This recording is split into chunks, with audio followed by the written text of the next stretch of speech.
Hello, today my guest is Cedric. He is the founder of the Emotional Health Institute. Thank you, Cedric, for joining me today. Please introduce yourself and your company. Hey Jared, thank you for having me today. I appreciate it. So as you say, my name is Cedric Bertelli. I am the founder of the Emotional Health Institute, which is a non-profit corporation that we created in 2019. I was born in France. This is kind of a second career for me. My first career until 2009 was in hospitality business. I worked in restaurants, in hotels. I used to be the director of restaurants for the Ritz-Carlton here in California. And in 2009, I did a career shift and went back to study in France for a little bit somatic therapy. Worked for an organization in the US until 2018. 2018, we developed myself, Dr. Jacques Fumex, who is a gastroenterologist from Lyon, France, and a few other people, a methodology called emotional resolution that allowed to resolve debilitating emotional patterns based on how the brain constructs emotion.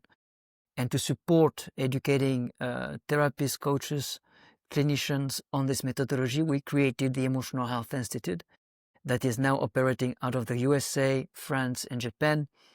And through the Institute, we are training professionals and we are delivering sessions, emotional resolution sessions to individuals who are struggling with PTSD, CPTSD, depression, anxiety, phobias. Wow. Okay. Does that that's very impressive. How quickly did you expand into more, you're in 3 countries. Mm-hmm. Well, we started in France and the USA at the same time. So we had people on the ground. Jacques Fumex, my colleague, is on the ground and is a well-known gastroenterologist in France. So he had the network, the knowledge. So he put his boot on the ground in France and I did in the USA. And we met through training. Some people came from Japan here in the US and took my training and really resonated with the work and allowed us to start working in Japan, and it's growing. It's growing in Japan. It's wonderful. It's wonderful. Wow. Wow, that's great. What is it something as far as the treatment side goes, is it something that is done in person, or is it done remotely, or both? Yeah, it can be done in person or remotely. Personally, I only work remotely. Since the COVID, I let go of my office and I haven't taken one. It works as well remotely as it does in person. I actually think that often it works better remotely because it is important for the person to feel safe. So they feel often safer at home, in their car, in their bathroom than they are in somebody's, a stranger office. So it can be done. It can be done anywhere as long as the client is in a space where they feel safe. Okay. Wow. Yeah. Okay. That's really cool. And if somebody were interested in that, and starting the process and booking, where would they do that? Just from your website? Yeah, they can go to emotionalhealthinstitute.org. And there they will find a directory of certified practitioners, and they can pick whoever is maybe in the area, whoever they connect most with, and then they will take it from there. They will work either way in person or remotely, and they will go with the process. Great. The idea is really that it's not a therapy. We don't see people a lot of, several times. We see them 2 or 3 times. It's called emotional resolution for a reason. People come, they have a problematic, we resolve it, and then they live on. Eventually they can come back for something else, but it's very much goal oriented. Okay. So, I mean, if you're only seeing somebody a few times, then it must have a pretty high success rate. Correct. Yeah, we have a pretty high success rate. Of course, nothing works for everybody. That would be crazy to say that, but we have a pretty high success rate. Wow. Yeah. Okay. Yeah. I'm really curious can you tell me more about well, I guess number one, I'm curious on how this came to be. How was it created, or did you already have knowledge of this? And can you tell us a little bit more about the process? Very sure, absolutely. So how it came, the very beginning actually came from a physical therapist, a gentleman with whom we're working still now called Didier Godot. And he noticed through working with people that uh, when you let sensations in the body change by themselves without trying to impact them or interact with them, so to speak, things are resolving. From this simple observation, we started working on emotion. You know that you have an emotion because you're feeling physical sensations. That's how you know that you feel stressed, anxious. The anger is just a consequence to an emotion. An emotion is purely visceral, it's purely sensorial. So we started experiencing at the beginning, way before 2019, with when you have an emotion to just put your attention on the sensations and what's happening. And we saw that it's the emotion, if it's well done, the emotion doesn't come back.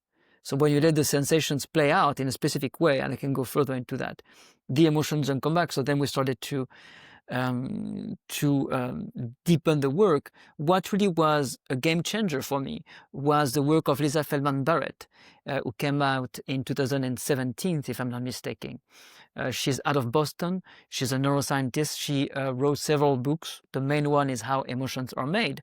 And she explained very clearly that any debilitating emotional pattern is an outdated prediction from the brain.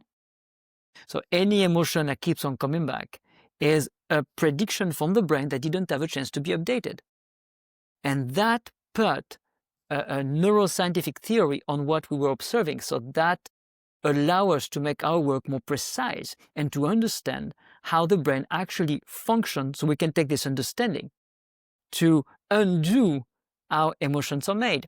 At the Emotional Health Institute, we have the chance to work with ethologists, work with animals, the behaviors of animals, horses, dolphins, and veterinarians as well.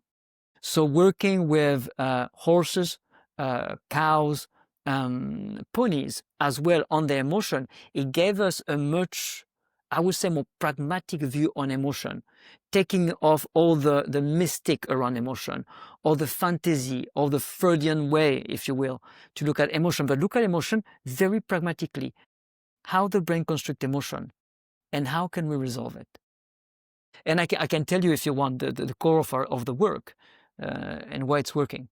Yeah, I would love to hear that. In a nutshell, so as I said earlier, we know that we feel emotion because we're feeling sensations in our body. We're feeling sensations, tension, and then the prefrontal cortex conceptualize what we feel based on the context and based on our education, what we've learned from our parents, etc. But there's few things we need to understand about emotions. Number one is that the brain constantly predicts. The brain is a fantastic machine to predict. For example, if you're about to have a cup of coffee, you know exactly how it's going to taste like before you drink it. Your brain predicts. Do you know, for example, that when you're very thirsty and you drink a glass of water, you stop when you're not thirsty anymore? But that's a prediction because your body is only assimilating the water 30 minutes after you drink. So your brain predicts that you're not going to be thirsty after drinking this amount of water based on experience. It's a prediction. We constantly predict. That's what keeps us ahead of the game. So that's the first thing we need to understand about the brain when it comes to emotion. Second thing we've got to understand when it comes to emotion is that we understand how the brain constructs emotion. Emotional difficulties, I mean. At the origin of any debilitating emotional pattern is always an instant of trauma. So what is a trauma? A trauma is an instant, a moment that holds too much stress, physical or emotional, for us to take on when we experience it. So it's going to be very different from a baby with a week old, something which is too hungry, too cold, too alone. That might constitute a trauma. Than for me, I'm 45 years old, right? So it really depends of the age, the personality, and the surrounding. There is a study that came out last year, a couple of years ago, from France called The First 1,000 Days, that shows how much of a traumatic period it is, the first 1,000 days of life, because we are completely vulnerable as a species. We are one of the only mammals that can do anything for almost 2 years. Horses can walk as soon as they're out of the womb. Goats can walk. I mean, we can do anything. We could be laying down next to our mother breast and die of hunger as human beings. We're completely vulnerable. So with vulnerability, it's like we're finishing to be born outside of the womb. And actually, it's what happened is the way that we evolved physically do not allow us to spend more time in our mother body. If not, we couldn't come out. Our head became too big with evolution. Anyway, first 1,000 days, it's a wonderful, so to speak, ground for trauma. But I don't want to go too long into that. I apologize. So we know that at the origin, it's an instant of trauma. But the trauma is not the problem. What creates the debilitating emotional pattern is the instance of dissociation during the trauma. Then that's when we dissociate. And why do we dissociate? Because when the stress is too high, it is a natural mechanism, which is the hippocampus shut down. So we don't suffer too much during this instant of trauma. We go out. The trauma is on the problem. If I'm being sexually abused for 2 minutes, I guarantee you that I'm going to in and out several times. Right? I'm going to I'll go back in my body and then out because there's too much in and out, in and out. Each one of those dissociation is potentially a pattern that will come out later in my life. So a couple of numbers. What you and I now consciously we gather as information is about 2,000 bits of information processed at a speed of about 150 miles per hour. That's what we're aware of. Me, you, my surrounding, what's going on in my mouth, my body. That's 2,000 bits of information of a speed processed at a speed of 150 miles per hour. If your prefrontal cortex is not acting as a filter during dissociation, for example, if your prefrontal cortex do not act as a filter, your subconscious has a potential to gather 400 billion bits of information per second compared to 2,000, and to process it at a speed of 150,000 miles per hour versus 150. Wow. During an instant of dissociation, there is no more filter. Your subconscious is now acting like the black box of a plane. So there is no filter during this instant of dissociation. Imagine a whirlpool opening in your brain, gathering all the information happening during this instant of dissociation. What you see, what you sense, what you smell, what you taste, the temperature, the texture, in a non-linear way, in a non-logical way. Just a whirlpool of information getting gathered and recorded in your brain. And your brain is also going to record what physical sensations you feel during this instant of dissociation. So the whirlpool is inside and outside, gathering information, sensorial information, purely sensorial, without any type of linear logic. Okay, so that's happening when you dissociate because of stress, because of trauma. Now later on, when your brain, when your body is going to recognize one or several elements that were present during a specific event, your brain is going to predict instantly what physical sensations you're about to feel based on what was felt during this specific event that is relating the current stimulus.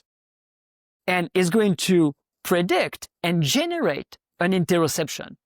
That's what we call an interoceptive prediction. Is going to generate the physical sensation that you're about to feel, just like your body generates the taste of coffee before you taste your coffee. Now, those physical sensations is what lets you know that you have an emotion.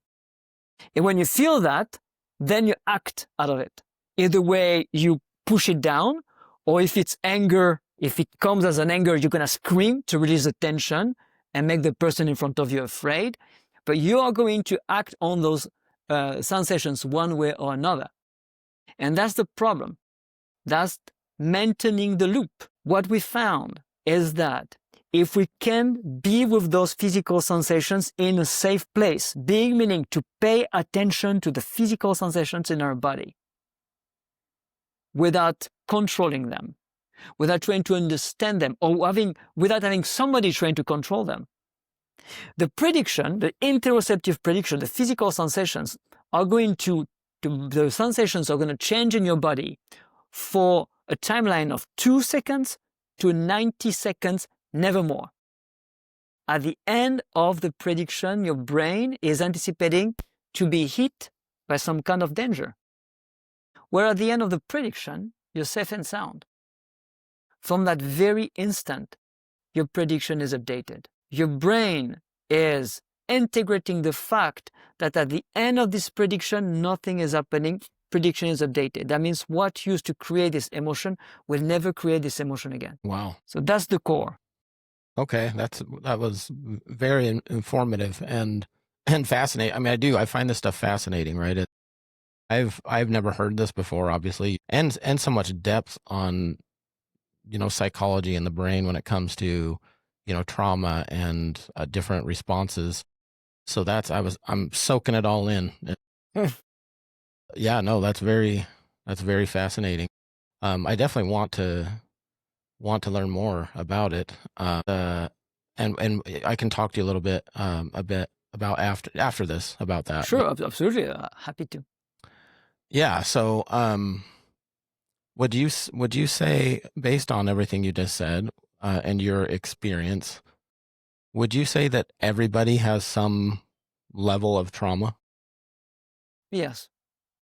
I think some of us are luckier than others, but I think it's very difficult to not have experienced any trauma because it's, I mean, as a baby, I mean, I don't know if you're a father. Do you have Yes. kids? Yeah. It's impossible. You can be the best parent ever, but it's impossible to offer a perfect childhood to your child. In the first month, we're so tired as parents, and some of us don't have other family members to support. It's impossible. Again, it's the baby is so vulnerable from the womb to the first year that, yeah, it's pretty much impossible that there is no. And again, trauma is it's a word that has a texture to it, but it can be just like too cold, too hot, too afraid, too hungry, too thirsty, or whatever. I think it's merely impossible to come back to adulthood and not have, plus whatever can happen in the womb, right? Right. Wow. Yeah, yeah. Like I said, I don't know what other word to use, but it's all very fascinating. Especially where, like most people, like I had my struggles with anxiety. It started as a teenager and then into early, adulthood, and I have no idea where that came from. And I've wondered, can anxiety be genetic? It's I don't know if anybody knows that. There's Rachel Yehuda. She's a professor out of Ohio, Cleveland, Ohio, and she dedicated her life basically to understand the trauma passed on to family from Holocaust survivors, to see if the trauma is passed on genetically or through narration and behavior. And it's fascinating. There's not a clear answer to that. So it might be a learned thing. It might be that it's something that happened to you very early on. Very early on, it created a base of that. I don't have a good answer to that. Okay. Yeah, no, and that's kind of what I've arrived at, right? It doesn't seem like there's theories, of course, right? But, does anybody actually know? That's a whole other topic, but It doesn't. If I may say, it doesn't matter. right. The important is that you realize that you have it. The way that it feels now give us the opportunity to go through the flesh, the sensations, and to resolve the pattern. We spend a lot of time trying to understand why we feel that way. And then when some people, like you mentioned a little bit, it's like, well, I don't know why. So there's no reason for me to feel anxious. And then they feel like they don't, so to speak, they don't deserve to be anxious. Like people live a lot of trauma and me, there's nothing happened to me and I feel anxious or depressed, and they're going to neglect themselves because they shouldn't feel that way. But it's all bullshit. You feel a certain way. Why, in a way, is irrelevant. You feel a way, let's resolve it. I often tell my clients, even if you know what your trauma is, nothing can heal trauma, because a trauma cannot be healed because it happened. if I was raped, if I was abused, if I was neglected, if I was, what it happened. Now, what can be resolved are the impact that this trauma created in your life today. Anxiety, depression, agoraphobia, whatever it is. But today in your life, what is the problem? A flashback. Well, flashback is happening now. So now is the moment to act. That's the entrance door. Yeah, I love it. Yeah, it's very true. And it doesn't matter where it came from, just, resolving it is the main goal. I'm shifting gears a little bit, but can you share a bit about your role and what do you do on a daily basis, Emotional Health Institute? Yeah, of course. So it's double, I would say. I have a personal practice where I see clients. So that's what I do. I would say my 9 to 5 job is seeing clients and supporting them resolving emotional pattern. And then when it comes to the Emotional Health Institute, it is creating courses to train therapists, coaches, HR professionals, law enforcement professionals to either way do the work on themselves by themselves for self-care, or to use emotional resolution for their patients or clients. So designing classes, teaching classes, doing some outreach via podcast, conferences, etc. So training and outreach is what I do for the Emotional Health Institute, and of course researching and working and making the work as simple as we can. Okay. Okay, very interesting. So do you or is it how many on average, how many people are going through the training at one time? The training, when we teach therapists or coaches, we do between, I would say, 5 and 15 people max at a time. It's all via Zoom, and we only do small groups because there's a lot of practices, and it's important for the trainer to go from, team, we put them in breakout room, and so it's very hands-on. So we keep the group small.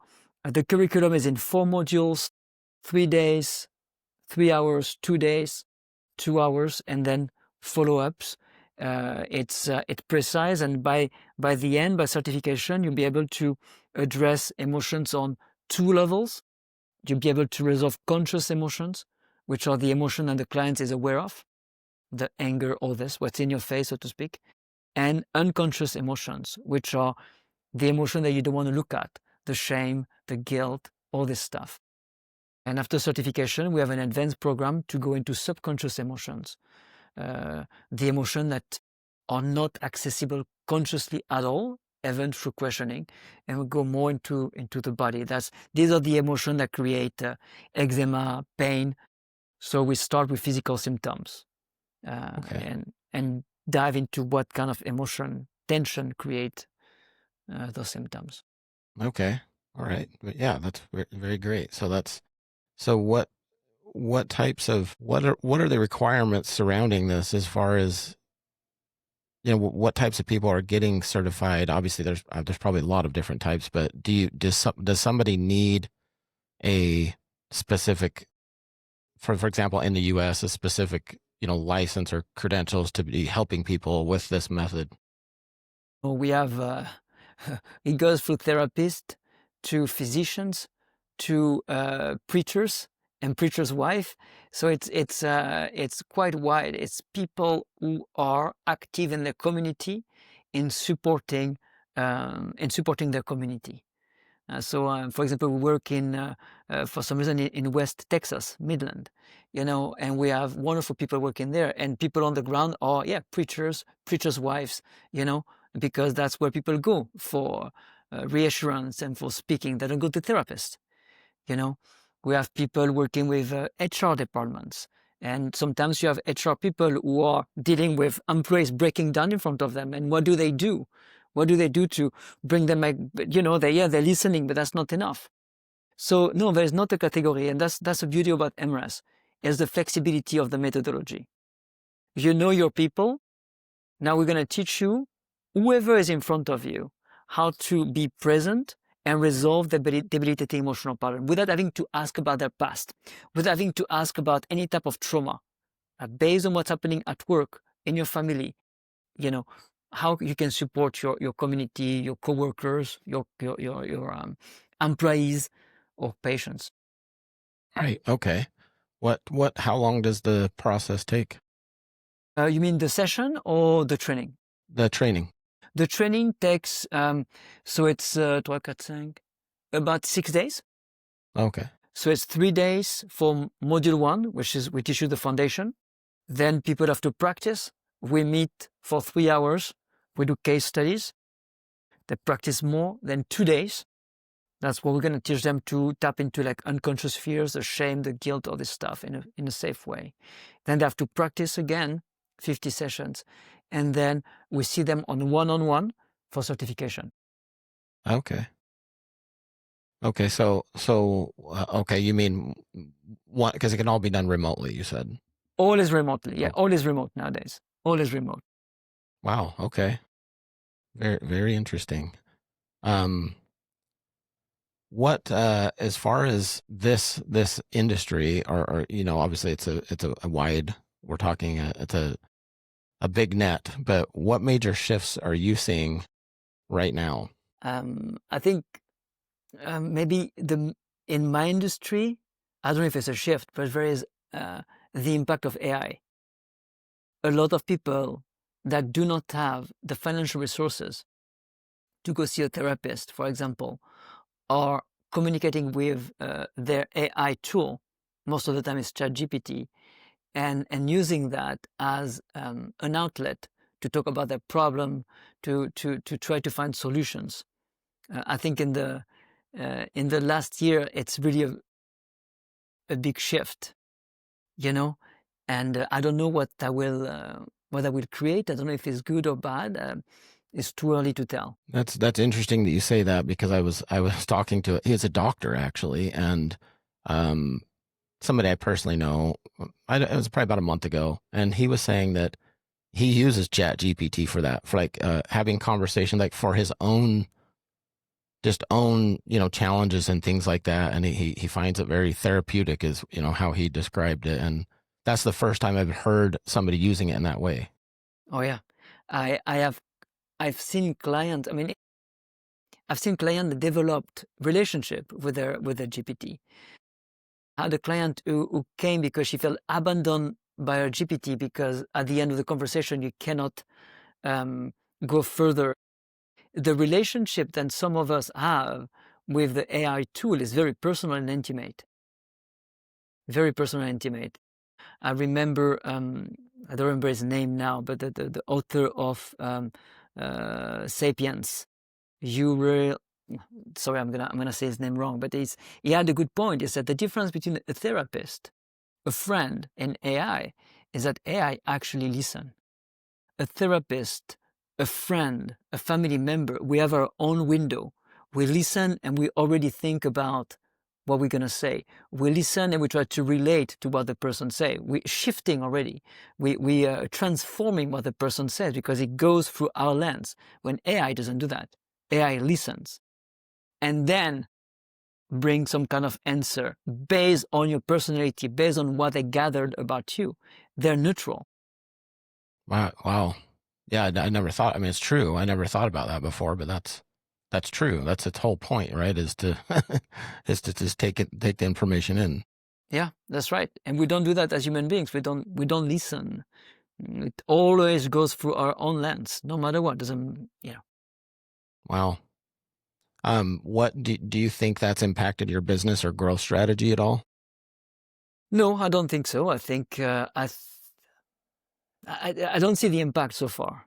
I don't see the impact, I mean, business-wise. I don't see the impact. I know that people in between sessions will ask GPT for something, but it's more of a cognitive search so far when it comes to using the AI tool. Right, is asking question, a more almost existential question, and talking about your story and try to understand. When it comes to the resolution, I think that what we're doing at the Emotional Health Institute is it will always be needed because there's still a human contact. there's still the connection. And I think it takes a skilled, attentive human being to take you through your flesh with enough intensity that you don't go on and think to resolve a debilitating emotional pattern. See, and that's what I believe. I know a lot of people are afraid of AI, taking away jobs and things like that. And it's kind of like handmade stuff, right? Where a lot of artists were afraid, like, oh, are machines gonna, replace us? And I'm like, there's always going to be a market, and there's always going to be a place where people appreciate handmade things. Like for a painting, for example, a machine doing a painting and a person doing a painting. I think there's always going to be that need, that want, and that need for, like, I love handmade stuff. I'd rather buy a handmade, like, for example, I've collected, knives for years, and I love handmade, like hand forged knives, somebody who's pounding the metal and making these pieces. I don't know. It's just another thing that I find fascinating. I don't do it, but I find it fascinating that people that can, make things with their hands. It's a craft, huh? Like the art of the craft, the craftsmanship. Yeah. Yeah. So it's it's that human, not even just aspect, but also, like you said, connection that, another person made this. Yeah. So anyway. Yeah, I agree. Took the time, the attention, their expertise. Yeah, absolutely. Their flesh is flesh with flesh, so to speak. Right. Yes. What, as far as your business goes, what's working well for you right now, and what's been frustrating? What's working well in the business, I would say, is word of mouth, because the impact that we have very often is black or white, right? It's like something simple. You have claustrophobia and then you don't have it anymore. You have anxiety and then you don't have it anymore. So word of mouth is we have, Instagram and Facebook and all that. But most of the business when it comes to practitioner come from word of mouth. And it's fun, wonderful. It's also limiting, right? It's, I think what's the challenge is larger scale reach out. It's the market is saturated with different things and different names and different modalities, and it's like, how do we reach out? How do we make people aware of what we're doing, how we're doing it, and how do we enter places that really matters? I'm thinking shelters, jails, etc., etc., and every therapist office in a way. So the large scale reach out is what takes the longest because the market is what it is. Right. Okay. Which metrics are you most focused on improving? What do you mean by that? Well, as far as, what measurements in your business are you most focused on? Is that it? Is the large scale? Would you say that's the Yeah, main? it's creating awareness around this work. It's having more and more people aware of what we do, how we do it, and the result it creates. For people to, when you tell someone where, yes, in an hour you can actually resolve anxiety, people say, yeah, it's not possible. Well, you don't have to believe me, just come and try it. Is the idea of come and try, and then you can judge. And you see that it's possible. It's what we are quote unquote fighting against is a demystification of what emotions are. And as human, we are very much attached to our story, rightfully so, our history. It's really planting the seed that it doesn't matter what happened to you, you don't have to carry the weight of pain. Your pain doesn't show to the world what you experienced in the past. You don't have to carry the cross of your pain your entire life to prove or show that you suffered. You have the right to be free of that. You have the right to have the memory that you used to suffer, maybe, but you have the right to the freedom, emotional freedom. Yeah, no, yeah, I love that. Where do you want to be in the next 6 or 12 months as far as business goes? in the next 6 to 12 months, what I would like to be, and for myself and other practitioners that we train, to do more conferences, international conferences around trauma, resilience, around even corporate well-being. So having more of an outlet for speaking and showing the efficiency of this work. And within a year, hopefully, we have some research happening right now with UCLA. We need to do more research. We need to have more clinical research behind this work because people value that, rightfully so. So the goal is within the next 6 to 12 months to have more clinical research going with some top of the line institutions, UCLA, UCSF, whatever institution would be interested to work with us. Right now, we're doing a great study with UCLA among the medical community, physician, nurses dealing with burnout. So we need more of this, more of this. It sounds like it for sure. I mean, it's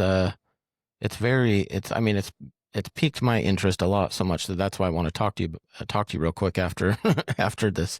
But yeah, it's very fascinating. And I think it's really cool what you're doing, because there are a lot of people, like you said, overly saturated. There are a lot of people doing a lot of different things, and most of it doesn't work. It just doesn't, right? Because I mean, I went through a lot of trying to resolve my own, and it was just a revolving door of different things. So sadly, there doesn't seem like there's a lot of permanent solutions out there. And we have to look at also what we call anxiety or depression. Often it's one umbrella, for different things. We call it anxiety, but I'm sure, and you tell me if I'm wrong, but it's not only one thing that creates anxiety. You might feel anxiety within your family, financially, with work, with self-questioning. And so it's like depression. People come and say, oh, I have depression. What's depression? My depression used to have depression. It's not going to feel like your depression. So how is your depression impacting you in your life? What is it? No energy, no will, agoraphobia, you don't want to be with people. It's like we have to break the label in a way and to take the time to understand, okay, what do you mean by anxiety? And then we're going to go one by one, right? It's like anger. Well, I'm sure you don't feel the same way on the road, which if you have road rage, and if your kid is so, what is it? And let's go one after one. We're going to resolve it and beyond the label. Right. Wow. Yeah, no, I think that's a great approach, and it makes a lot of sense. What I think so. Yeah, it does, for sure. If you could solve one major challenge as far as your business goes today, what would it be? One major challenge? We need, it's very basic. We need money. We need donation. We need money because everything is expensive. We need money for studies. We need something silly, right? We have a $10,000 grant, monthly grant by Google to put out Google ads because we're a nonprofit. But we need to hire somebody to manage this grant. If not, I don't have the expertise, so it's money sleeping. Everything takes money. So right now, what we're working on is to get more donations so we can move this work forward faster. Right. Okay. And as far as, is that the same way people would go to your website to donate? Yep, absolutely. It's a 501c3, so it's tax deductible, and they can donate through the website, and everything is tracked. Like every dollar that you give, we're gonna tell you what we do with it. Oh, perfect. So it's transparent, and we have one mission. It is to bring this work out there so we can be useful, and that's what we do. Right. Wow. Well, I think that's all amazing what you're doing. That's great, and it's yeah, and a nonprofit. Yeah. Which I guess probably has its pros and cons, like you said, for generating the money can probably be more challenging, because since you're relying on donations. But yeah, I think it's amazing what you're doing. That's great. And it's just the beginning. I think we're gonna continue. And the growth has been really good, and we're happy about that. We want it faster, and bigger, so we can help more people. Right. That's the craft. That's our craft. Right. I love it. Well, thank you, Cedric, for coming on and sharing all of your insights and information. And I'm sure people find it fascinating, like I did. And I really appreciate your time and everything you had to say. Thanks, Jared. Thank you for having me. And good luck with the show. It's going to be great. Hey, thank you. I appreciate it.